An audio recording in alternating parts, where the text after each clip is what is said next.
हमें वही दोनों गुंडे दिखाए जाते हैं जो सिलीसिया के यहाँ चोरी करने आए थे, लेकिन सिलीसिया ने तो उनकी पिटाई लगा दी थी और वो दोनों मार खा के वहाँ बैठे थे। तो सिलीसिया वो तो बिल्कुल किसी सांप की तरह फनका रही थी। वो कहती है, इंसानों की तरह जवाब दो, तुम लोग यहाँ मेरी तलवार के पीछे आए थे ना? तो वो कहते हैं, नहीं नहीं, ऐसा बिल्कुल भी नहीं है, हमें तो पता भी नहीं था आपके पास तलवार है, हम तो बस चोरी करने के लिए आए थे। और तब सिलीसिया उनको बड़ी मशकूक नजर से देखती है। तो वो कहते हैं, नहीं नहीं, हम तो बस चोर हैं, हम तो बस थोड़े से पैसे चुराने के लिए आए थे। तो सिलीसिया वो कहती है, तुम लोग अपने आप को चोर साबित कर रहे हो ताकि तुम लोग मशकूक ना साबित हो, लेकिन अचानक तुम लोग को मेरा कमरा ही कैसे मिल गया? तुम्हें लगता है मैं इस बात पे यकीन कर लूंगी? और वो तो बड़े ही ज्यादा गुस्से में थी। तो वो दोनों डर जाते हैं। वो कहते हैं, नहीं नहीं, ये बात तो बिल्कुल सच है, और हम लोग तो इनएक्सपीरियंस ट्रैवलर्स को टारगेट करते हैं, इसलिए आप यहाँ पर आई थी ना, तो हमें लगा आप इनएक्सपीरियंस्ड है, पहली बार आई हैं, और हम तो बस आपके खाने में कुछ मिलाकर चोरी करने के लिए आए थे, और हम तो यहाँ पर बहुत ज़्यादा फेमस है। तो वो कहती है, क्या तुम दोनों फेमस हो? वो कहते हैं, हाँ हाँ, आपको पता नहीं होगा, हम लेजेंडरी ब्रदर्स ऑफ नाइट हैं, और हम लोग कोई चीज़ नहीं है दुनिया में जो हम नहीं चुरा सकते, और यही हमारा मोटो है। हालांकि उन दोनों की कुट लग चुकी थी। तो वो कहती है, सच में तुम लोग कुछ भी चुरा सकते हो, तो मुझसे क्यों नहीं चुराया? तो वो दोनों, वो तो बेचारे बेकार में कुछ बोल गए थे। तो वो कहती है, तुमने कहा था तुमने मेरे खाने में कुछ मिलाया था, लेकिन क्या मिलाया था? तो उनमें से एक कहता है, हमने तो हॉर्न मशरूम मिलाया था ताकि वो स्लीपिंग एजेंट का काम करे, लेकिन पता नहीं इस बार वो काम क्यों नहीं किया। तो हमारी सिलीसिया कहती है, अच्छा हॉर्न मशरूम। और वो कहती है, वो तो मुझ पे काम नहीं करता। तो वो कहती है, क्या?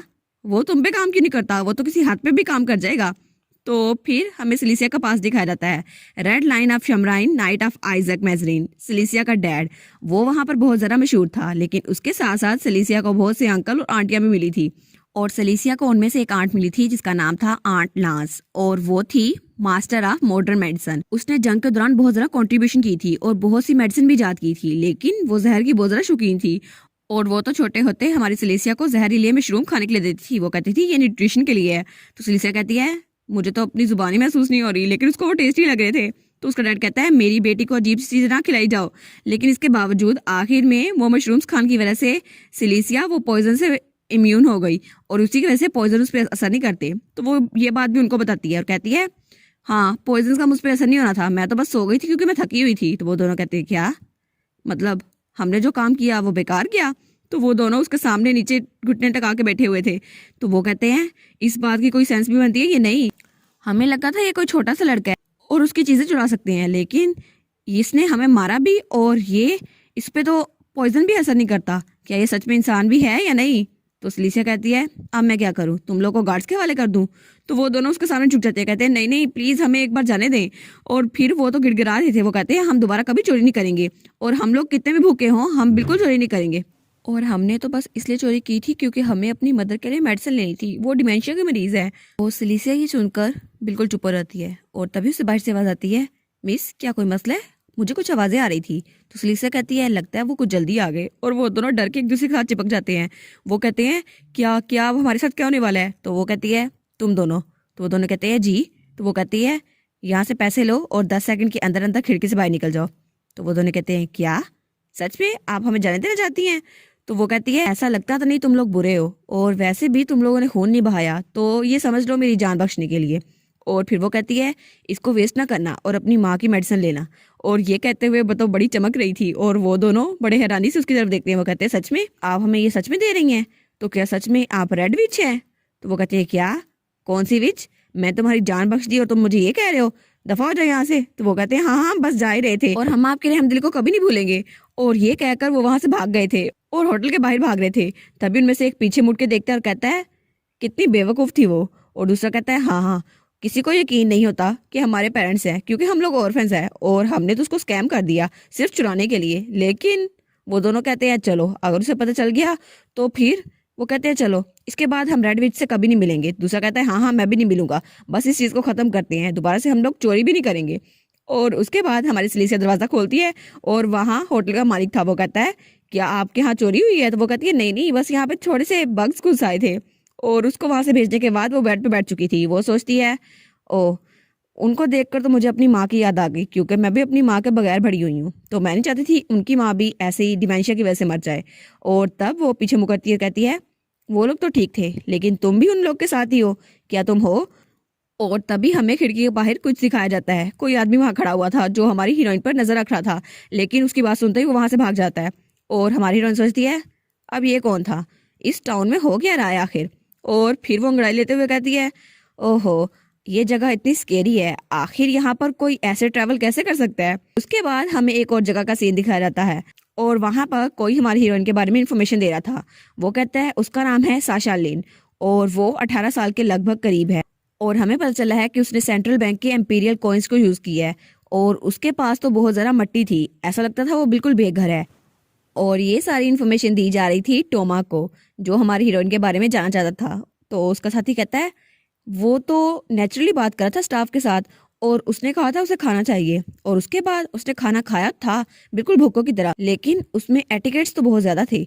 तो टोमा उसकी बात बहुत गौर से सुनता है और फिर वो कहता है ठीक है, ऐसा लगता है वो साउदर्न नोबल फैमिली का कोई यंग हीर है। वो कहता है क्या, साउथ फैमिली का? तो वो कहता है हाँ, घोड़ा जो मैंने देखा था वो तो बहुत ज़्यादा थका हुआ लग रहा था, ऐसा लग रहा था वो 3 रातों से मुसलसल चली जा रहा है और 3 दिन हो गए उसको कुछ खाए बगैर। तो मुझे लगता है कि वो कोई नोबल ब्लड है और वो घोड़ा वो भी कोई नोबल इंसान का ही लगता है और मुझे लगता है कि वो डायरेक्ट साउथ से आया है एम्पायर में जाने के लिए और अगर वो अपनी पहचान छुपा रहा है तो इसका मतलब है कि उसको कोई काम है कैपिटल में और मुझे उस काम को पता चलाना ही होगा। लेकिन तभी उन दोनों को कुछ महसूस होता है और दोनों पीछे मुड़ के देखते हैं तो वहां पर वही था जो हमारी हीरोइन पे नजर रख रहा था। वो कहता है आपने जैसा कहा था मैं उस लड़के पे नजर रख के आ गया हूँ और वो तो अभी तक हमारी हीरोइन को लड़का ही समझ रहे थे। तो वो कहता है मैंने अभी थोड़ी देर पहले नाइट ब्रदर्स को वहां से जाते हुए देखा। तो वो कहते हैं क्या, ब्रदर ऑफ नाइट्स, वो लोग जो चोरी करते रहते हैं? तो वो कहता है हाँ बिल्कुल, वो लोग वहां से चले तो गए और उसने उनको खुद जाने दिया नाइट ऑफ ब्रदर्स को, लेकिन मुझे पता चला उसको पॉइजन असर नहीं करते। और एक और बात मुझे पता चली उसके पास मैजिक था, कोई रून मैजिक, और मुझे इसका पता तो नहीं है कौन सा रून था लेकिन मुझे ये पता है कि वो कोई रून यूजर ही था। तो ये सुनकर पूमा वो स्माइल करता है, वो कहता है तो मुझे लगता है एम्पीरियल फैमिली की सिचुएशन हमें समझ आ गई है, तो तुम बताओ ओल्ड मैन ऑफ जीनिया ने क्या कहा। तो उसका साथी कहता है नहीं, उस बारे में तो कोई स्पेशल न्यूज़ नहीं मिली, मुझे लगता है एम्पीरियल फैमिली में कोई स्पेशल चीज़ हो ही नहीं रही। तो वो कहता है ठीक है, अगर ये सब कुछ ऐसा ही है तो ऐसा ही ठीक। और फिर वो जाकर खिड़की के पास खड़ा होता है और कहता है मुझे लगता है मुझे पता चल गया एम्परर का सीक्रेट एजेंट है कौन। वो कहता है ठीक है, अब तो उस इंसान से हमें खुद जाती तौर पे मिलना होगा और जितनी जल्दी हो सके उसके साथ कांटेक्ट करो, मैं उससे कल के कल मिल के ही रहूंगा। और फिर सीन चेंज होता है और हमें सरवन वार की स्टोरी सुनाई जाती है और हमारे हीरो की स्टोरी जो कि हमारी हीरोइन का हस्बैंड था। और तब हमें स्टोरी सुनाई जाती है 20 साल पहले की, जब पूरे कॉन्टिनेंट पे सिर्फ सरवन एम्पायर राज करता था, लेकिन तब उनके पास ताकत थी माइंड्स को मैनिपुलेट करने की और उस वक्त सब लोग उनके काबू में थे, लेकिन उन्होंने बहुत ज़रा कत्लो गलत किया और उस वक्त जो कॉन्टिनेंट था वो मरने की कगार पर था। लेकिन तब वहाँ फेरजा एम्पायर आया और वहाँ पर आइजक मैजरिन हमारे हीरोइन का डैड उसने जंग शुरू की और उसी की वजह से कॉन्टिनेंट का साउदर्न पार्ट उसको फतह कर लिया गया और उसकी वजह से हमारे हीरोइन के डैड को red line of the battlefield का खिताब मिला। और इस सब में सिर्फ एक इंसान था जो 10 सालों के बाद इस जंग को ख़त्म कर पाया और सिर्फ उसी की वजह से ये सारा इलाका ये सही हो गया और उसने सरवन एम्पायर को ख़त्म कर दिया और वो था 16 साल का क्राउन प्रिंस और उसने ही 70% एशिया कॉन्टिनेंट की वार को ख़त्म किया था और वो इकलौता ऐसा था जो 5 ग्रेट डायनेस्टी पे हुकूमत कर सकता था। उसका नाम था यान फेरजा और वो था 16 साल का और 16 साल की उम्र में वो एम्पायर का सबसे कम उम्र एम्परर बना और उसी की वजह से एम्पायर के हालात बेहतर हो गए उन 10 सालों में। लेकिन तभी हमें कोई आदमी दिखा रहता है जो अपनी मुट्ठी जोर से टेबल पे मारता है और उसके सामने वाला आदमी वो तो बहुत ज़्यादा डरा हुआ था। वो कहता है अब क्या हो गया? तो एम्परर कहता है क्या मैंने कुछ गलत सुना, क्या तुम दोबारा रिपीट कर सकते हो? और उसके सर्वेंट्स भी बहुत ही ज़्यादा डरे हुए थे। तो वो बड़ी तंजिया मुस्कुराहट के साथ कहता है मैं शादीशुदा हूँ। और वो था हमारा हीरो 4th एम्परर ऑफ फेरजा यान फ्लेक्सियन डी फेरजा। और वो कहता है आखिर ऐसा हो कैसे सकता है, मुझे तो नहीं याद मैंने किसी लड़की से शादी की है। तो वो कहता है हाँ ऐसा लगता तो है, लगता है चर्च से कोई गलती हो गई है, लेकिन मैरिज रजिस्ट्रेशन वो तो 3 साल पहले हो चुकी थी। तो हमारा हीरो अपना सर पकड़ता है, वो कहता है तो तुम कह रहे हो 3 साल पहले मेरी शादी हो चुकी है और मुझे पता नहीं चला, तो तुम जो कह रहे हो उसके हिसाब से मैं शादीशुदा हूँ। तो वो कहता है जी बिल्कुल ऐसा ही है, हमें माफ़ कीजिएगा। तो एम्पर कहता है कोई बात नहीं, बस इसको कैंसिल कर दो, कोई अननेसेसरी ट्रेसेस छोड़नी नहीं चाहिए। तो वो कहते हैं लेकिन ये तो इम्पॉसिबल है। तो एम्पर कहता है क्या ये चीज़ इम्पॉसिबल है, लेकिन कैसे? तो वो कहते हैं असल में मैरिज तो 3 साल पहले रजिस्टर हो गई थी और 1 साल के बाद वो तो कुछ ज़्यादा ही पक्की हो जाती है, तो इस वक्त तो 3 साल हो चुके हैं, अब इसको काटना तो बहुत ज़रा मुश्किल है। तो ये सुनकर हर तरफ खामोशी खामोशी थी और सब लोग बहुत ज़्यादा ऑकवर्ड हो गए थे। तो हमारा हीरो वो बड़े प्यार से स्माइल करता है और स्माइल करते हुए बड़ा हैंडसम लग रहा था। और तब वो मेज़ पर अपना हाथ रखता है तो उसके सामने वाला अटेंडेंट वो डर जाता है। तो फिर वो पेजेस उठाता है और उसके सर पे मारता है। तो उसका अटेंडेंट सोचता है, किसने सोचा था एशिया वार का हीरो ग्रेट एम्परर यान फेरजा वो कोई पागल होगा, और वो तो सिर्फ एक साइकोपैथ है जिसके मर्जी के मुताबिक कोई काम ना हो वो तो दूसरों का जीना हराम कर देता है। वो तो एक मैड डॉग है, एक ल्यूनेटिक, एक स्काउंडल। और उसके तो आंसू निकल रहे थे और उसने अपने सामने वाले का गिरेबान पकड़ा हुआ था। वो कहता है मिरही, तो मिरही कहता है जी जी। और वो कहता है अभी की अभी टेम्पल चलो, मुझे सब कुछ अभी तैयार चाहिए। तो वो बड़ा ही खतरनाक लग रहा था। तो मिरही कहता है जी जी मैं समझ गया। और वो था एम्परर का एडवाइजर काउंट ओवन मिरही। और वो सोचता है please creator of the world please आखिर में इस मसले को टेम्पल के अंदर ही हल कर देना, ये मेरी जान के पीछे ना पड़ जाए। और उसके बाद वो लोग पहुंच चुके थे टेम्पल के अंदर और उसके सामने बैठा था हाई प्रीस्ट। तो हाई प्रीस्ट कहता है नहीं ये मुमकिन नहीं है। तो हमारा हीरो कहता है हैं लेकिन क्यों। और उसके पीछे मिरही खड़ा था, वो तो गुजरा ही शौक था। वो कहता है हैं ये कैसे हो गया। एम्पर पूछता है लेकिन क्यों, ये पॉसिबल क्यों नहीं है। तो होली प्रीस्ट कहता है ऑफ कोर्स ये पॉसिबल नहीं है। क्यों, क्योंकि मैं आपको बताता हूँ। तो पीछे से मिरही सोचता है क्या मुझे अपना रिलीजन चेंज कर लेना चाहिए, अब एम्पर इसको तो नहीं छोड़ने वाला। तो वो कहता है जो डॉक्यूमेंट्स आपके सामने रखे हैं इसके मुताबिक आपकी मैरिज रजिस्टर हो चुकी है। ये कदम सिर्फ इसलिए उठाया गया ताकि रॉयल लिनियज को ख़राब ना किया जाए और इसी वजह से एम्पर भी इसको चेंज नहीं कर सकता। और वो बड़े सुकून से चाय पी रहा था हाई प्रीस्ट। तो एम्पर कहता है लेकिन ये कैसी मॉडिफिकेशन हुई, इस पे तो मैं भी नहीं था और दुल्हन भी नहीं थी, तो आखिर हमारी शादी हो कैसे गई। तो वो कहता है बस ये तो करंट पैलेस का क्लेम है ना, वैसे भी 3 साल पहले आपको भेजे गए थे कागजात, तब तो आपने इस पर गौर नहीं किया। तो वो कहता है क्या 3 साल पहले, लेकिन वो कैसे। तो होली प्रीस्ट कहता है कुरेक्शन पीरियड 1 साल का होता है और 1 साल के बाद सील को ब्लेस कर दिया जाता है और आपकी शादी को तो 3 साल हो गए हैं, इसलिए आपके डॉक्यूमेंट्स को तो 3 बार सील किया गया है, आपको स्पेशल रीजन दिए गए हैं। तो एम्परर वो तो गुजारे गुस्से में रहता है। तो पीछे से मिरही कहता है प्लीज़ शांत रहिए योर मेजेस्टी, आप गुस्सा नहीं हो सकते। तो एम्परर कहता है तो अगर दोनों पार्टीज जो इन्वॉल्व हो वो टेस्टिफाई कर दें तो केस को ख़त्म नहीं कर सकते, क्या इससे साबित नहीं हो जाएगा कि ये हम दोनों की मर्जी के बगैर हुआ है। तो हाई प्रीस्ट कहता है लेकिन आप इस चीज़ को प्रूव कैसे करेंगे, क्या मुझे इस बात का शक नहीं होगा कि एम्परर ने उनको धमकाया है उनका दिल चेंज करने के लिए। तो एम्परर कहता है तुम समझ भी रहे हो तुम क्या बात कर रहे हो। और वो तो गुस्से में आ चुका था और अपनी पावर को अनलीश कर देता है और होली प्रीस्ट की चाय उस तक पावर जारी थी। और मिरही वो तो डर जाता है। वो कहता है योर मेजेस्टी प्लीज अपने रूम को संभाल के रखें, ये टेम्पल है, आप टेम्पल में मैजिक नहीं यूज कर सकते। वो कहता है योर मेजेस्टी प्लीज।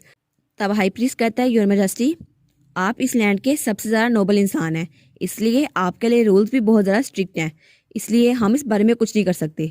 लेकिन एम्परर की मैरिज का रिकॉर्ड वो बदला नहीं जा सकता और ये बात आपको समझनी चाहिए। तो एम्परर उठता है और गुस्से से दीवार में हाथ मारता है और फिर वो कहता है क्या मैं इस सारी जगह को जला दूं या मैं अपना मजहब ही चेंज कर लूं, फिर क्या होगा। तो पीछे से मिरही वो लोग को तसल्ली दे रहा था। वो कहता है कुछ नहीं हुआ, एम्परर को भी पागल नहीं हुए। तो एम्परर वो तो बड़ा गुस्से में था। वो कहता है इन लोग का दिमाग तो नहीं खराब हो गया, ये लोग किसी एम्परर की शादी बिना उसकी इजाजत के कैसे करवा सकते हैं, और इन्होंने तो रिपोर्ट भी नहीं भेजी पैलेस में। तो मिरही शौक होता है। वो कहता है असल में योर मेजेस्टी मैं आपको कुछ बताना चाहता हूँ। तो एम्परर उसकी तरफ देखता है तो वो कहता है बात ये है कि, और उसको वही पुराने साल याद आते हैं जब सबसे पहले वो यहाँ पर आया था।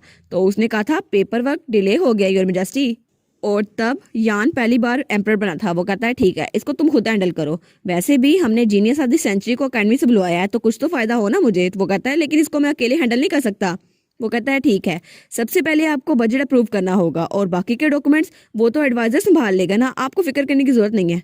तो वो कहता है हाँ फिर भी कितना मसला होगा, और इसके इर्द गिर्द तो लाशें गिरी हुई थी। तो मिरही सोचता है अब इसका क्या मतलब हो गया, अगर यहाँ बगावत होगी तो मेरा क्या होगा। वो कहता है तुम्हें क्या लगता है वो लोग मुझे चैलेंज नहीं करेंगे, वो यंग एम्परर को चैलेंज करने का सोच रहे हैं, इसलिए मैंने तुम्हें यहाँ पे बुलाया है ताकि सारी अथॉरिटी तुम्हें दे दूँ और सारा काम तुम संभालो, और वैसे भी ये सब मेरे करने के काम नहीं है, तो फ्यूचर में कुछ भी हुआ तो मुझे सबमिट ना करना। वो कहता है क्या। तो हमारा हीरो गुस्से से कहता है तुम्हें समझ नहीं आई, मैंने तुम्हें कहा कोई भी डॉक्यूमेंट हो मेरे पास सबमिट ना करना। वो कहता है हाँ हाँ मैं समझ गया। और उसके बाद जितने साल भी उसने एम्पर से पूछा था जो डॉक्यूमेंट है उनको मैं काम पे ला दूं, तो वो कहता है हाँ हाँ जैसा तुम्हें लगता है वैसे कर दो। और तमिर ही कहता है और इस तरह वो डॉक्यूमेंट आए तो थे लेकिन आपने कहा था उनको बात के लिए रख दूं, तो मैंने भी नहीं वो पढ़े। तो एम्पर कहता है क्या, और उसके पीछे वाली दीवार वो तो आधी सी टूट भी गई थी, उसमें तो दरारें आ गई थी। तो वो जल्दी से मीठी के पास आता है और कहता है तुम्हें इसको अच्छे से हैंडल करना चाहिए था ताकि यहाँ कोई प्रॉब्लम ना होती। तो मीठी कहता है तब आपने ही तो कहा था कि सारी चीज़ों पे आपका अप्रूवल दे दूं, अब मुझे क्या पता था वो आपकी शादी का डॉक्यूमेंट है।